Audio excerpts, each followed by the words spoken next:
Welcome back to another segment we call Real Talk with Robin. Robin Gwaltney is from the Gwaltney Group, a local trustworthy real estate team.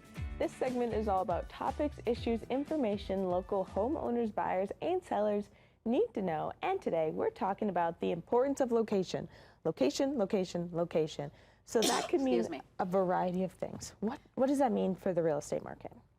Well, I mean, it is something that you always hear, right? Yes. You hear it's all about the location. Well, it's going to be about something different for you than it is for me. Sure thing. All right? So somebody who's an avid golfer, location is going to be on the golf course. Oh, exactly. Right? Somebody who has little kids in school, they're probably looking top priority what schools are nearby. Parks. Right, parks, exactly. How walkable is it? You know, there's even a thing that you can go online and there's walkability scores and bike riding scores.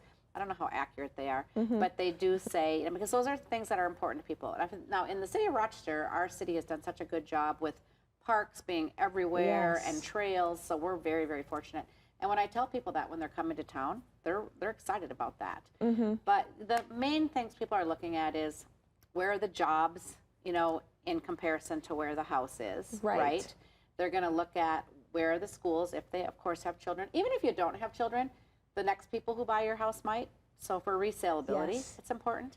Okay, safety is always a big thing. Absolutely. And again, we're very fortunate here in our city because we have a pretty safe city all around, which is wonderful. And then the amenities, you know, like the how easy is it to get to what it is you like to do? Right, like the golf course or the park. Tennis courts or pickleball courts or, you know, what is it you like to do and how easy. And again, we are so spoiled here because it's pretty, the city's pretty accessible to everything. Yes, I completely agree. A question I get asked a lot when people are coming here is like how, like for instance, if people are going to be working downtown, parking downtown isn't always easy, right? And so then they say, is there any place to live that we can walk, like walk to work? That's huge. So the same house that might be walkable to the downtown campus is going to be more valuable than if that house were in another neighborhood. So the location will definitely play a part, right? Yes. And people will ask me, like, where's the best school? Well, this is the thing about Rochester. We have one school district. One school district.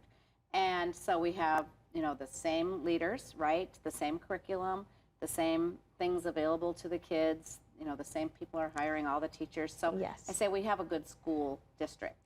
So I tell people if you want to go on the school district's website and look at where the highest test scores are or whatever, you know, go ahead. But I feel like we have a great public school district. You're pretty solid wherever, what school you're near. And if you don't want the public school, there's lots of private school options. And those you can live anywhere because you think you're driving your kids anyway. Right. So those things. And then people will ask me sometimes, what's a good neighborhood? What neighborhood should I live in? Well, there are laws against that. I can't tell people this is a bad neighborhood, this is a good neighborhood, because that's my opinion, right? I can tell people, you know, there are resources that can show you if there's police calls to the neighborhood, if so, what are they being called about? So I give those resources out to my buyers so that they can do the research themselves. But the thing that I talk about, because from my point of view, this is what's really important, is where do the values increase the fastest or, you know, maintain their values at very least, and which neighborhoods are they decreasing? Because I always tell people, your house is more than just your home, it's your bank account that you live in, right?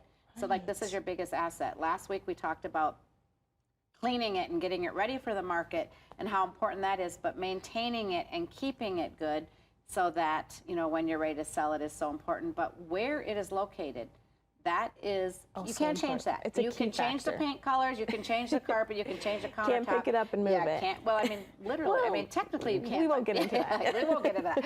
But yes, but so yeah, where you are is where you are. Location, so location. Is key. Exactly. And you were talking about resources before. How do we get those resources? We need to get in contact with you, right? Absolutely. I'm happy to educate you as far as that goes, but you can call me on my cell phone anytime at 507-259-4926. Oh, well, thank you again, Robin, for coming in. It's always a pleasure talking to you, and I can't wait to talk more about real estate next Thursday. Sounds great. Awesome. We'll be back with more Midwest Access right after this.